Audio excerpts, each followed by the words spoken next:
tentu ya namanya manusia, ada yang suka, ada yang sedikit mungkin bisa mengikutinya perjalanan berita ini, ada tanggapan-tanggapan miring, itu biasalah. Tetapi di dalam ajaran agama Islam kita kan kembali juga ya, segala sesuatu itu harus yang wajar-wajar saja.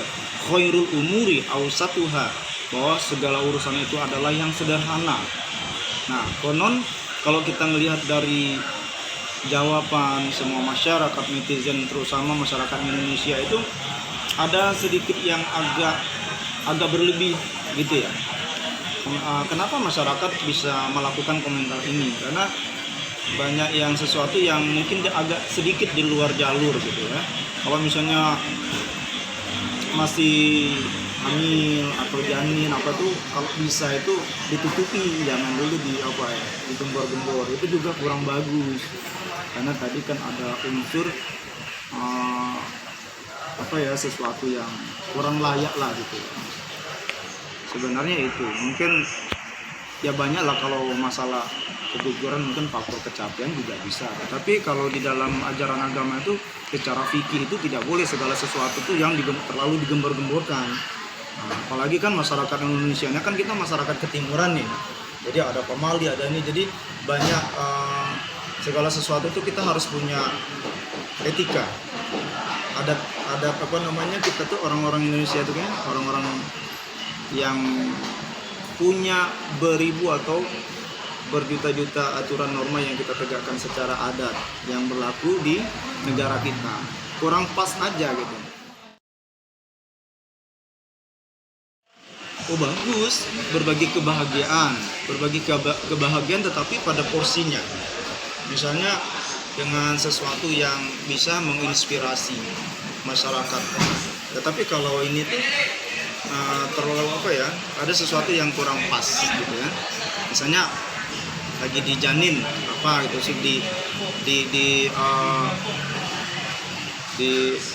lalu dipublis gitu ya. Gitu. Sekali memang betul. Apalagi kita sudah dikenal menjadi public figure jutaan umat ya di dunia ini. Kita harus lebih berhati-hati, ini untuk pelajaran bagi kita semua ya. Jadi memang di dalam ajaran fikih ajaran agama kita tuh sudah ada porsinya.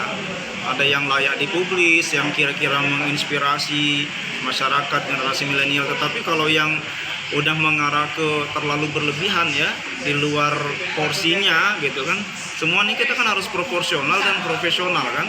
Tetapi kalau segala sesuatu yang sudah mengarah ke ria itu tadi Allah marah gitu ya. Allah marah dan Rasulullah juga marah. Udah ada kan hadisnya tadi, timbul mata jahat, segala sesuatu yang berlebihan yang mengarah ke ria, itulah namanya penyakit ain. Bahkan di sana masuklah dajjal, fitnah, orang-orang yang tidak suka macam-macam begitu kan. Memang ada dari zaman Rasulullah dulu sudah ada yang namanya dajjal, sihir segala macam. Nah itu kalau kita di dalam kehidupan kita tuh sudah ada doanya biar kita terhindar dari fitnah dajjal, perbuatan itu. Bismillahirrahmanirrahim. A'udzu bikalimatillahi tammati min syarri ma khalaqa. Aku berlindung kepada Allah dengan kalimat Allah dari kejahatan makhluk ciptaannya. Nah, posisi seperti ini sebenarnya Mbak Aurel harus banyak-banyak membaca doa itu. Saya akan menghubungkan dengan pengalaman pribadi saya.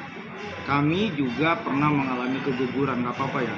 Itu di saat saya menempuh proses S3 di Universitas Hasanuddin, S3 Hukum. Di suatu sisi saya berbahagia, lulus dong, jadi doktoral kan, pendidikan tertinggi di dunia kan S3, nggak ada S4 kan. Doktor itu udah terakhir untuk menjadi seorang akademisi. Pada saat itu saya wisuda, senang sekali, tetapi di suatu sisi kami keguguran ya. Orang rumah saya keguguran karena kecapean. Saya juga kan seorang tadi ya, pekerjaan saya ngerti lah ya, sebagai abdi negara, terus bolak-balik Jakarta, Makassar, urusan untuk proses doktoral itu kan stres pemikiran, stres ekonomi, stres biaya dan segala macam bla bla bla begitu. Waduh, S3 itu karena S4 udah nggak ada. Nah, Itu pengalaman saya memikirkan dunia apa bukan hanya ini negara terus segala macam ya kan. Nah di sini mungkin ya saudara kita Aurel, kami juga mengalami namanya keguguran dan harus bersabar. Kita menutupin kekurangan kita tetap maksudnya kalau dari sisi beban ya mungkin saya lebih menderita ya karena saya beban pekerjaan ya. Terus,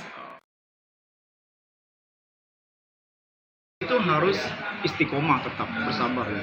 Innallaha ma'as sabirin. Sesungguhnya Allah itu beserta orang-orang yang sabar. Tetap pasti kita butuh obat nih. Berobat kan, dimana yang kejadian-kejadian apa tetap berobat, konsul secara rutin dan banyak-banyak berdoa. Selaku kita umat Islam itu kan harus dikatakan beriman apabila dia percaya kepada ketentuan Allah, dan ini kan sudah ketentuan Allah dong.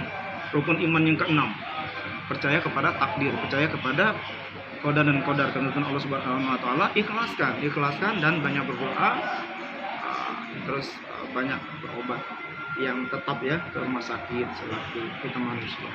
Tipnya gitu, kita berdoa buat saudara kita ini, Mbak Aurel dan Mbak Atta, Mas Atta Halilintar. Semoga tetap sabar dan istiqomah menerima ketentuan dari Allah Subhanahu wa taala. Bismillahirrahmanirrahim. Allahumma fil muslimin wal muslimat wal mu'minin wal mu'minat al ahya'i minhum wal amwat samin qaribun mujib da'wat wa qadiyal hajat. Allahumma inna nas'aluka salamatan fid dunya wa afiatan fil jasadi wa ziyadatan fil ilmi wa barakatan fil rizqi wa tawbatan qabla maut wa rahmatan minal maut wa maghfiratan ba'da maut. Allahumma hawwin 'alaina fi sakaratil maut wa najatan minan nar wa afwal 'inda hisab. Rabbana la tuzigh qulubana ba'da idh hadaytana wa hab lana min ladunka rahmatan innaka antal wahhab. Rabbana atina fid dunya hasanah wa fil akhirati hasanah wa qina adzabannar walhamdulillahi rabbil alamin. Oke.